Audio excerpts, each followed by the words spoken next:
Selamat pagi anak-anakku kelas 9A dan 9B. Hello, good morning. How are you today? I wish you in a good situation ya. I wish like that. So today we are learning about narrative text ya. Hari ini kita belajar materi tentang narrative text.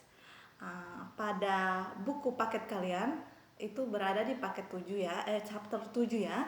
Itu tentang narrative text. Sub materi di sini tentang fairy tales yang berarti cerita dongeng.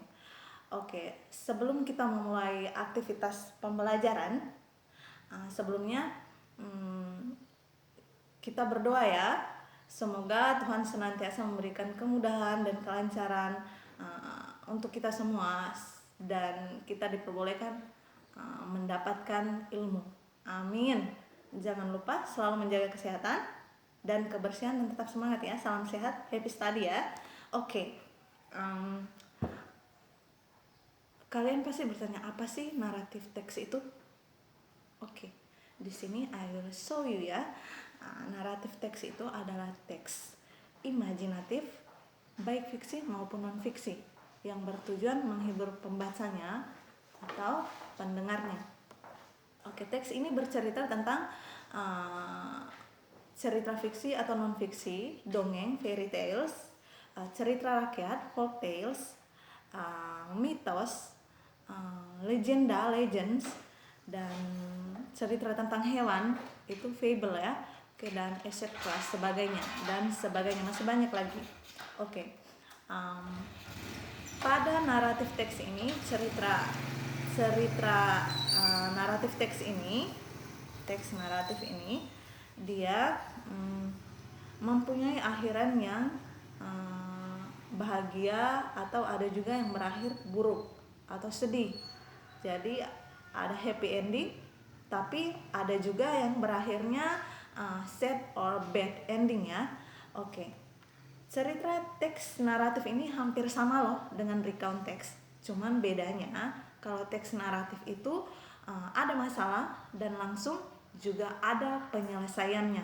Sedangkan kalau teks recount itu dia cuma menekankan pada cerita-cerita yang terjadi di masa lampau. Itu bedanya. Nah, yang berikut di samping itu kita juga harus tahu bahwa teks naratif itu memiliki 3 part atau mencakup 3 bagian. Yaitu yang pertama orientasi, atau yang dalam bahasa Inggrisnya orientation atau orientation. Nah, terus yang kedua complication, yang ketiga resolution. Itu sederhananya ya. Terus masing-masingnya memiliki bagian penjelasannya masing-masing. Pertama saya menjelaskan yang bagian orientasi. Di bagian orientasi itu, in this part, talking about the characters and the settings. Jadi pada paragraf ini, pada bagian ini dia menampilkan tentang characters atau tokoh cerita itu dengan sekalian setting tempat dan waktunya. Terus yang kedua complication. Di paragraf ini, in this part, the characters meet atau face the problems. Jadi si tokoh tadi dia bertemu dengan yang namanya konflik atau krisis, atau yang namanya tadi complication itu. Nah, dia menampilkan masalah-masalah yang terjadi. Itu ada di bagian complication ini. Nah, yang berikut ada bagian yang ketiga, yaitu yang namanya resolution. Di sini diceritakan how about bagaimana masalah itu terselesaikan, resolve. Ya. Jadi Anda harus tahu bahwa teks naratif itu memiliki 3 bagian. Tiap paragraf itu mempunyai mempunyai bagian-bagian yang berbeda-beda ya. Yang berikut kita bicara generic struktur, berarti kita harus tahu juga bentuk-bentuk kalimat yang digunakan dalam teks ini.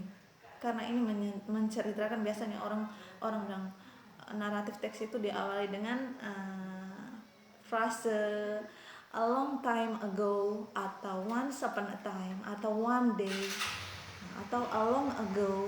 Nah, ini berarti pada zaman dahulu kala atau dahulu kala. Nah, berarti dia menggunakan tenses simple past ya. Jangan lupa rumusnya simple ya, subject plus verb to ya. Nah, kata kerja bentuk kedua. Oke, I think that's enough. Cukup ya sampai di sini.